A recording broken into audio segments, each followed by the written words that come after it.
Hello and welcome to the first part of how to solve a Rubik's Cube in under 90 seconds series.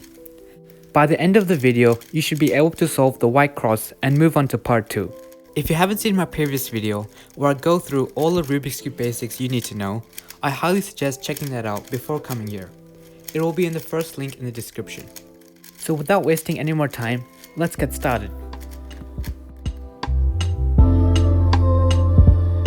A solved cross should look like this. A white center surrounded by 4 white edges. Not only that, the second color of the edge must match the correct center. For example, this white-green edge piece is connected to the green centerpiece, and so on and so forth for all the other edges. Solving the cross consists of 2 steps. The first step is to bring a white edge to the bottom, next to the yellow centerpiece. And the next step is to solve the edge. At this point of time, you only have to worry about edge pieces that have white. You can pretty much ignore all the other pieces on the cube. So let's look how we can actually do these 2 steps. The first thing we need to do is look for an edge piece that has white. And the first place to look is the bottom, since half of the work has already been done for us. In this case, I have this white-orange piece that is already at the bottom. Now that we have a piece at the bottom, we have to match the second color with the correct centerpiece. In this case, I have orange, so I have to match the orange with the orange center. To do this, we have to turn the bottom until we match orange. Now that the color of the edge matches the color of the center, all that's left is to solve the edge piece. To do this, turn the front twice.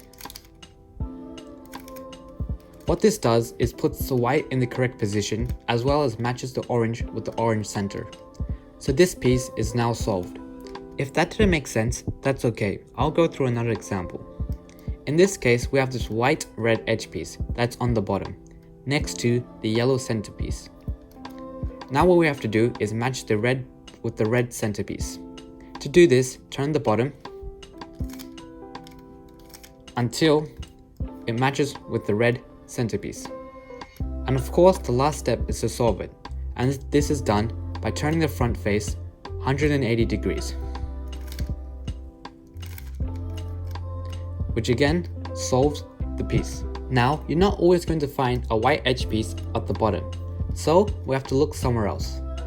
The next place you should look is the middle layer. In this case, I have a white edge piece in the middle layer. However, we have to bring it to the bottom before it becomes usable. To bring it to the bottom, all we have to do is move the left side down once. In doing so, it brings the edge piece to the bottom, where we can now match the color with the correct centerpiece. If, however, your white piece is in the middle on the right side, you have to bring the right side down. Again, this brings the white piece to the bottom. In this case, I have this white edge piece which is in the middle, so of course I have to bring it down. But in doing so, it ruined this white-red edge piece which is already solved. To overcome this issue, continue as normal, move the bottom twice, and lift the right back up. What this does is retains the white-red edge piece as well as bring the white-orange edge piece to the bottom. If the edge is on the left side, the same thing will apply, but on the left side. So instead of moving the right down, we have to move the left down, move the bottom twice, and lift the left back up. Here I only have 2 white pieces left to solve, both of which are not in the bottom layer and are not in the middle layer.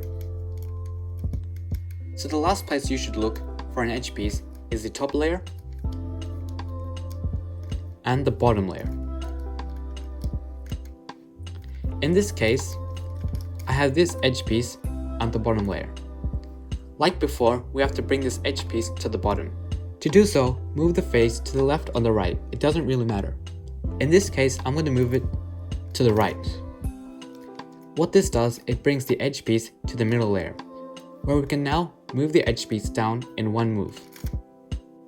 If your edge piece is in the top layer, you follow a similar principle. You can turn the face to the left or the right, doesn't really matter. In this time, I'm going to move it to the left. Now, it brings the edge piece to the middle layer, where we can now bring it down in one simple move. Here I have this white edge piece at the bottom layer, so of course I have to bring it to the bottom face. But in doing so, we have ruined 2 solved white edges. To overcome this, continue as normal, turn the bottom twice,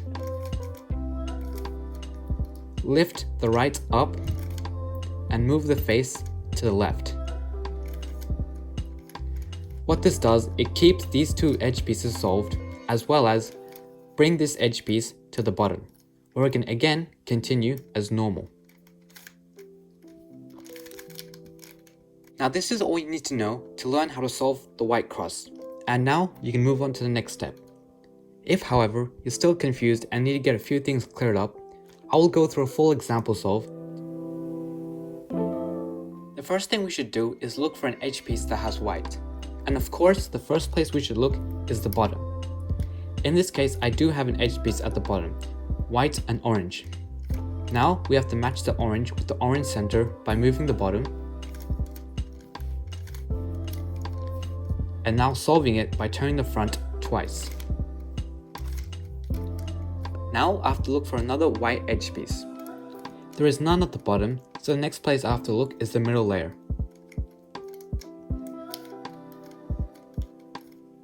Here, I found a white edge piece. Now we have to bring it down. But if we do so, it ruins this white-orange piece that is already solved. So we continue as normal, move the bottom twice,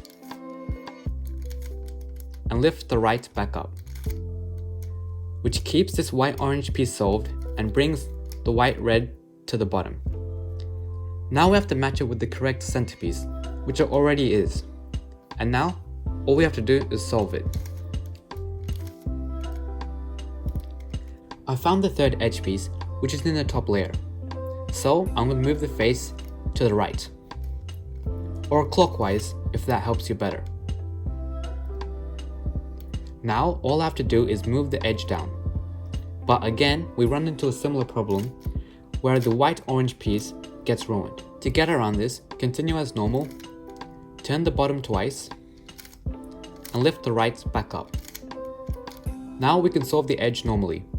Connect it up with the correct center and turn the face twice. The final edge piece is in the bottom layer. I need to move it to the middle layer by moving the face either to the left or the right. This time I'm going to move the face to the right, or clockwise. Now that the piece is in the middle, all I have to do is bring the piece down, keeping in mind that it's going to ruin this white-orange piece in the process. So I have to move the bottom twice and lift the left back up. Now I have to match the green with the green center, and now turn the face twice, which solves the entire cross. This hopefully should have cleared up a few of your confusions. If you're still unsure and want to see more example solves, I'll leave a link in the description. Till then, stay tuned to part 2, where you'll learn how to solve the remaining 4 corners, which solves the entire first layer.